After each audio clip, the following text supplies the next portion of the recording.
Freedom tames the mind. Let me ask you something. Do you love your mind? I've never met anyone who does. People love their beautiful faces or bodies. That's easier somehow. But the mind, we feel trapped inside it. Fear roams freely through our thoughts. Depression darkens everything. Anger erupts without warning. We can't control it. Ancient cultures understood this struggle. They had powerful metaphors. In India, the mind is a wild elephant. You must tie it to a stake. In Buddhism, it's a monkey peering through 5 senses.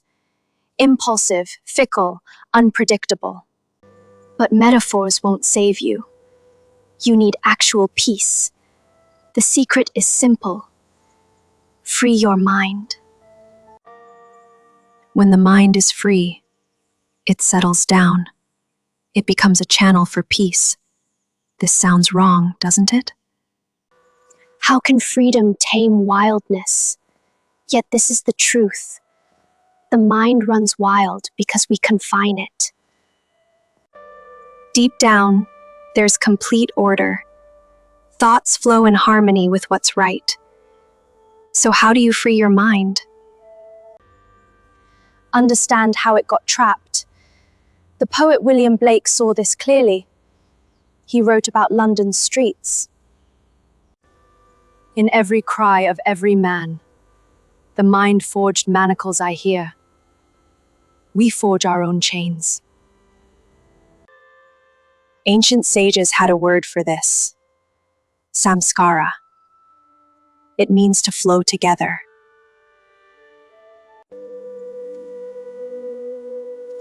A samskara is a groove in your mind.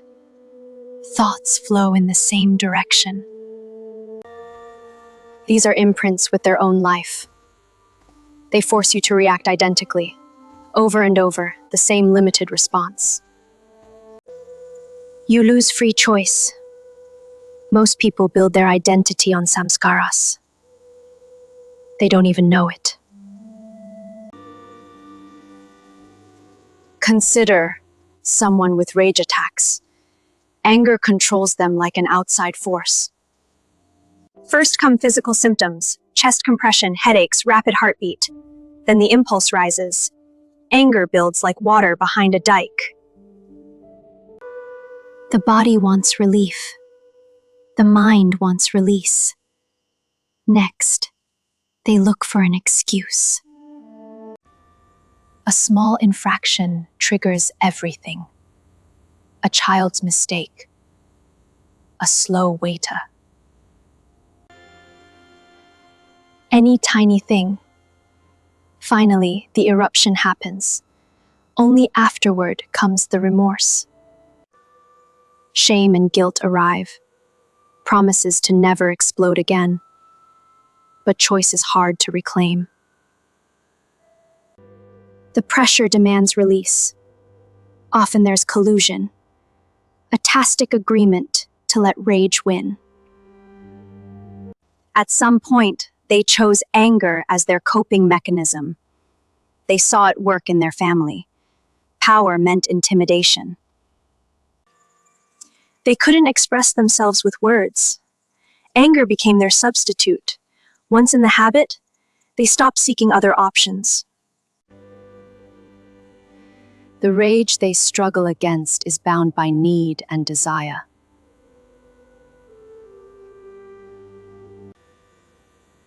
They don't know how to get what they want without it. This is the anatomy of samskara. You can substitute other experiences. Anxiety, depression.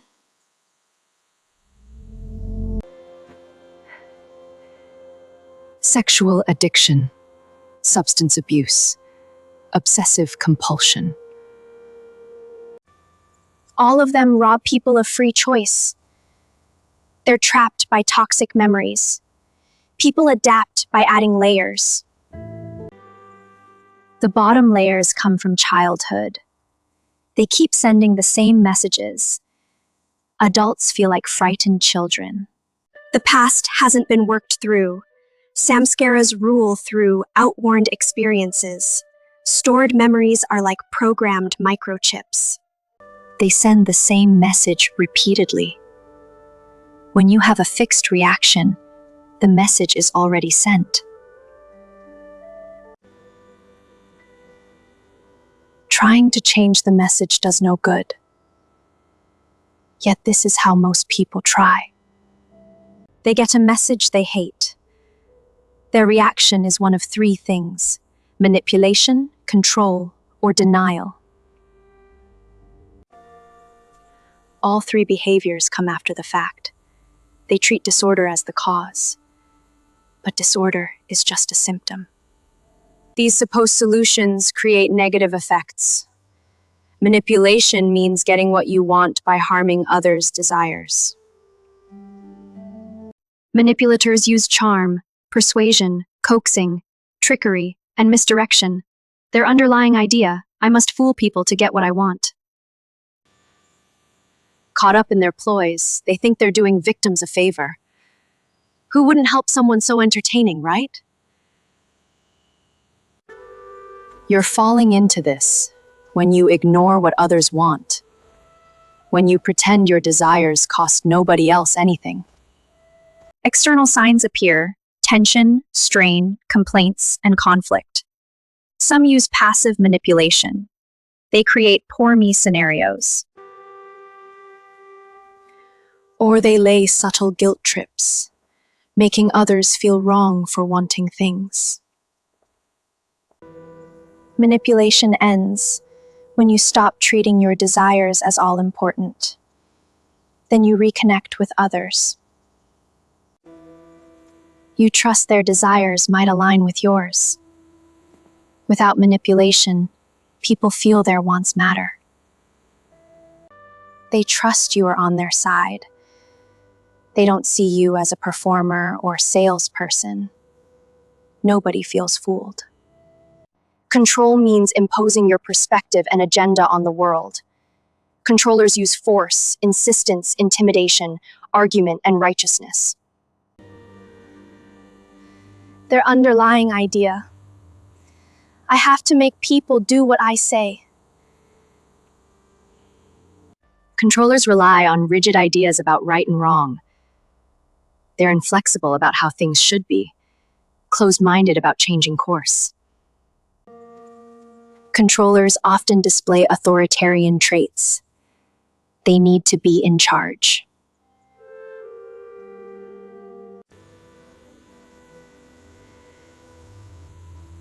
Other people can't be trusted to know what they want or need. You fall into this when you stop listening to others, when you dismiss viewpoints that differ from yours.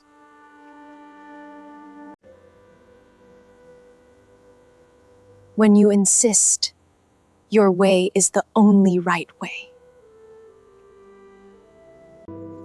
External signs include resentment, conflict, defiance, passive resistance, and sneaky acting out. Control ends when you drop the assumption that you're all knowing.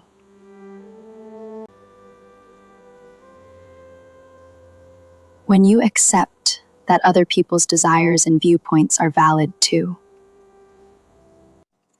That they have the right to exercise free will. Without control, people feel respected and heard. They're willing to cooperate. They know you aren't forcing an agenda.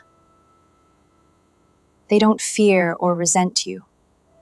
Denial means ignoring something that's unpleasant or inconvenient. People in denial use repression, avoidance, dismissiveness, and distraction. They rationalize things away. They minimize problems. Their underlying idea: if I pretend it doesn't exist, it won't hurt me.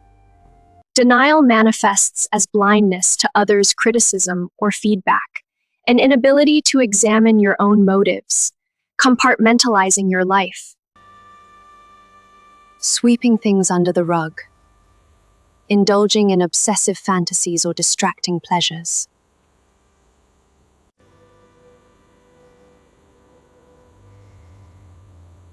You fall into denial when you ignore warning signs around you. When you pretend a problem will go away by itself. Denial ends when you stop assuming you can disown anything in life. When you face reality with honesty. Without denial, people realize they must confront uncomfortable facts. The thing you resist won't fade away. It demands to be faced. For all these reasons, the secret remains. Freedom tames the mind. But freedom can't be reached by manipulation, control, or denial. These tactics make you more stuck. They reinforce your grooves deeper. The real path to freedom requires you to go inside, to find your inner intelligence.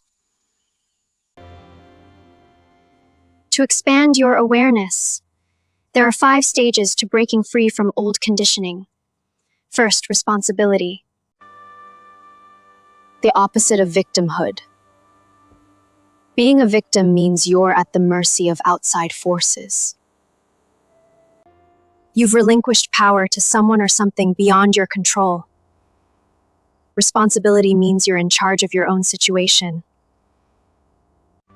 You recognize your power to respond, to make new choices. Second, motivation. The opposite of inertia. Inertia means you let circumstances push you around without resistance. You've gotten so used to feeling powerless that you don't fight back. Motivation means you have energy to change your situation. You realize you deserve better. You believe change is possible. Third, self-awareness. The opposite of blind habit. Blind habit means you react automatically. Same triggers, same responses. You don't examine your patterns. You just repeat them endlessly. Self-awareness means you observe yourself clearly. You see your patterns. You understand why you react the way you do. Fourth, decisiveness. The opposite of doubt. Doubt means you can't commit to a choice. You second guess constantly. You look at every angle until paralysis sets in. Decisiveness means you trust your inner knowing. You choose with confidence. You understand the universe has more in store than you predict. Fifth, seeing possibilities. The opposite of linear thinking. Linear thinking means you expect progress in a straight line only. You think choices are good or bad, winners or losers. Seeing possibilities means you trust that everything serves your evolution. Either something is good for you or it shows you what needs attention. Life is win-win. Energy is never expended randomly. Life is self-correcting, just like your body's cells. It follows unchanging principles. It adapts to your desires. It keeps everything in balance. It harmonizes your life with the cosmos. It makes you aware of your actions. It shows you the consequences. It makes your life real. You can ignore these principles with your free will. We all do sometimes. But you can't make them deviate. Life depends on them. They're the ground of existence. Even as your desires change, the ground remains. Once you absorb this truth, you can align with any possibility that comes. Trust that win-win is life's attitude. It's been working for billions of years. Finally, find the stream of joy. In your life, there's a stream of joy that's elemental and unshakable. You won't let go of your restless mind until you feel palpable joy, joy in yourself, without question or doubt. A spiritual teacher once said something moving, something important. People don't realize how vital it is. To wake each morning with a song in your heart. That song stands for joy in existence. Joy free of good or bad choices. This is both the simplest thing and the most difficult. But don't let it slip your mind, no matter how complex life becomes. Keep before you the vision of freeing your mind.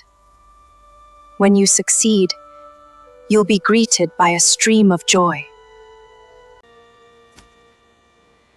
Practice this today. Sit down for a few minutes. Reassess important choices you've made over the years. Take paper and make 2 columns and bad choice. Under each, list 5 choices from memorable, decisive moments in your life. Include turning points, collapsed relationships, jobs turned down, profession decisions. Also include private choices only you know about. The fight you walked away from, the person you feared confronted, the courageous moment when you overcame deep fear. Now think of one good thing from each bad choice. One bad thing from each good choice. This breaks down labels. It shows how flexible reality really is. Many good things come from bad decisions. Many bad ones tangle with good decisions. You might have a wonderful job but a terrible work relationship.